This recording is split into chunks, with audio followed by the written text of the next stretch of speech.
It's always good to catch up with you. I wish we were doing this in person. No Radio Row really this year, though, so I guess the phone will have to suffice. Virtual Row, man. This is Virtual Row. We can do things via the phone, via Zoom, meetings, and so it's all good. I mean, I'm here with you. I can feel the love. I appreciate that. I can feel the love as well. You can watch it at watchda.com with a simulcast, all devices, as well as on Twitch. Use the CBS Sports Radio channel to watch it on Twitch as well. So let's talk Super Bowl 55 here. This matchup between pass rush of the Buccaneers, offensive line of the Chiefs.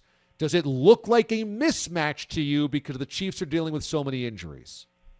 Yeah, it's going to be a tough one. I mean, when you think about JPP on one side and then you've got Shaq Barrett on the other side, you can see there's going to be a lot of issues.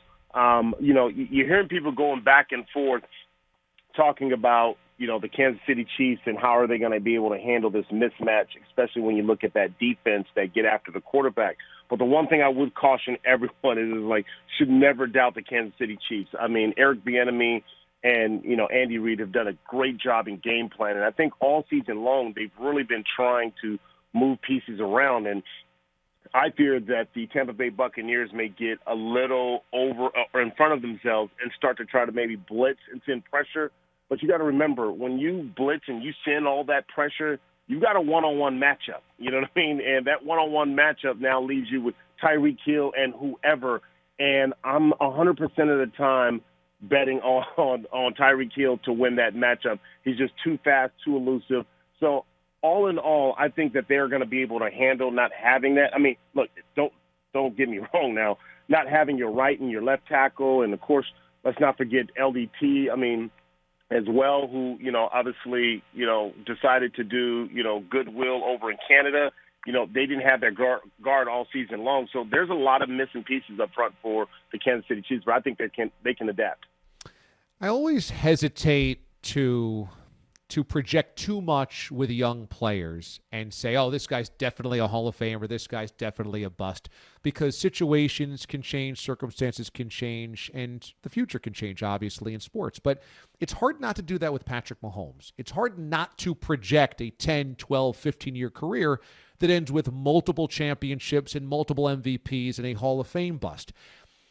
How far do you allow yourself to look at his trajectory and try to project out, having played the game and knowing how quickly things can change?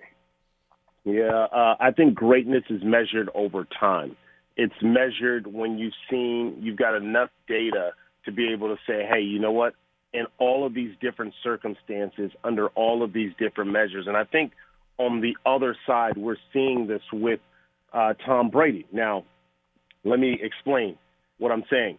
For so long, it's been that Tom Brady was only as good as the coaches around him. Well, I think we've seen that he didn't need to be a part of the system or a systematic quarterback to be good. He's come to a completely new team in a very new age, at an older age, with different players, and he got right back to Tom Brady's style. And now that erases everything. Going back to Patrick Mahomes, I know he's done it back-to-back. He's made it to the Super Bowl back-to-back. It's been amazing. He has some spectacular plays, but I think we all need to pump the brakes when we call him the greatest and future Hall of Famer. What happens if Eric Bieniemy goes to another team? Maybe he goes off and, is the head coach somewhere else.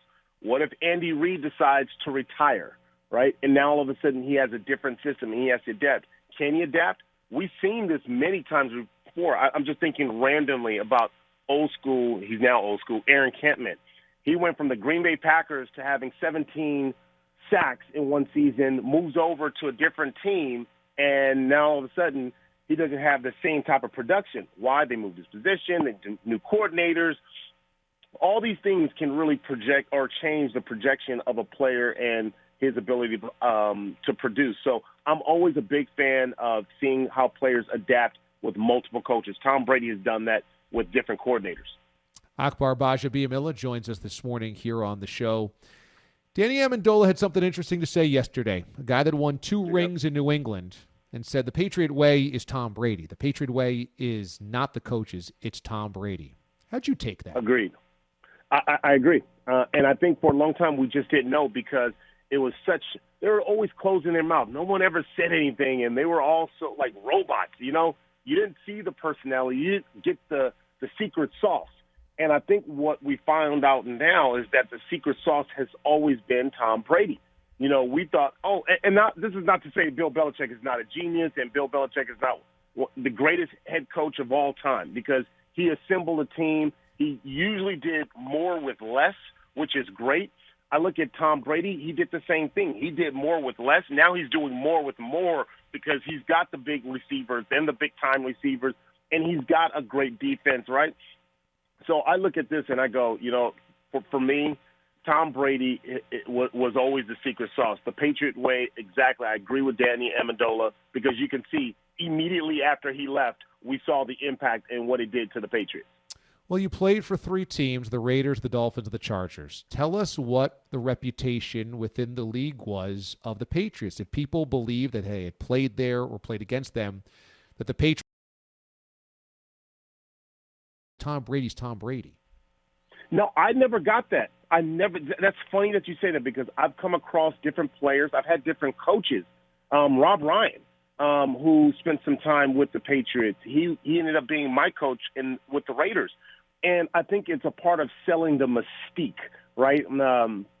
Selling this, this brand, right? Even when you leave, you've been brainwashed, right? Even when you leave, you've been brainwashed so long inside of the program, inside of the matrix, that when you get out, you just start saying some of the same stuff. So no one wants to tamper with the polished New England Patriots, and this doesn't take away from what the Patriots have been able to do. Like winning all them Super Bowls, like that's for real. The Patriots did that. They did it with Tom Brady. So I'm not going to just, poo-poo the Patriots, because that's not what this is. I'm just saying that Tom Brady was he was in the middle of all of that. Mm-hmm. Akbar Gbaja-Biamila joins us this morning on the show. You had a really solid football career, and yet your TV career has just been unbelievable. And so now you get recognized all over the place for American Ninja Warrior. How crazy is it that there's probably a lot of people that don't even know that you played in the NFL that probably come up to you and say, like, I love you on TV, and they have no idea what your previous life was like? Well, that's pretty cool. It's still, sometimes I got to pinch myself and go, wow, that's crazy. Because you think about the different mantras you hear in the locker room from the coaches, and, this is as big as it gets. You'll never make as much money. You won't ever be doing anything, like the NFL to enjoy, all these different things that you hear. And when you leave the league, you're like, oh man, where do I go from here? But I also want to, thank my support team too, that's really allowed me to get to this point. But I will say that I had a funny TikTok moment. Yes, DA, I have a TikTok account. You're always ahead of the game. It's my daughter who pushed me to get a TikTok. Okay. And I put up some funny whatever, that my daughter thought was cool to put up. And somebody goes, I didn't know that you were the host of American Ninja Warrior and that you played and then that you played football. And it just made me think, okay, so you didn't know that I played football. You didn't know that I hosted American Ninja Warrior. And it just lets you know how fragmented. There's so much out there. It's like, how do you even know who did what? Somebody has to connect the dot. And so that's pretty funny. Well, it helps keep you grounded too, right? All these great accomplishments you have, and people have no idea about them. TikTok. Hey, I'm entering a whole new world. Yes, I know I'm a little too old to be hopping on TikTok, but that's what happens when you have 4 kids.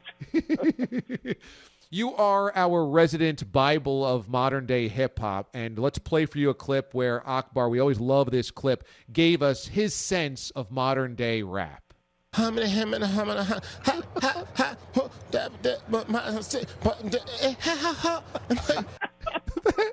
was I think 3 years ago at the Super Bowl. That was your rendition of modern day hip hop. Where do you stand on some of the new albums that you've heard recently?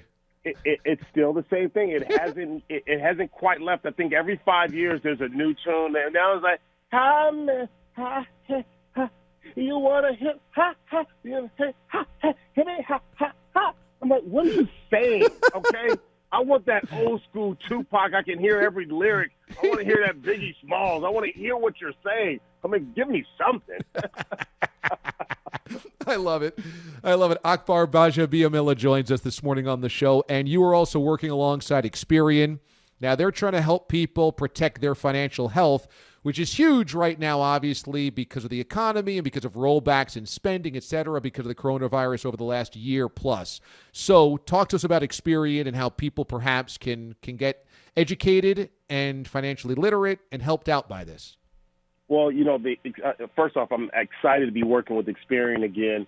You think about kind of what happened this past season or during this season with the football season and how they were able to kind of still ply through and really kind of just take on this coronavirus. And Experian is there in the same thing to help the fans, to help people in general, just to be able to kind of combat this coronavirus. And the way they're doing this is by helping people improve on their financial health. And we've seen this, coronavirus just devastate a lot of people.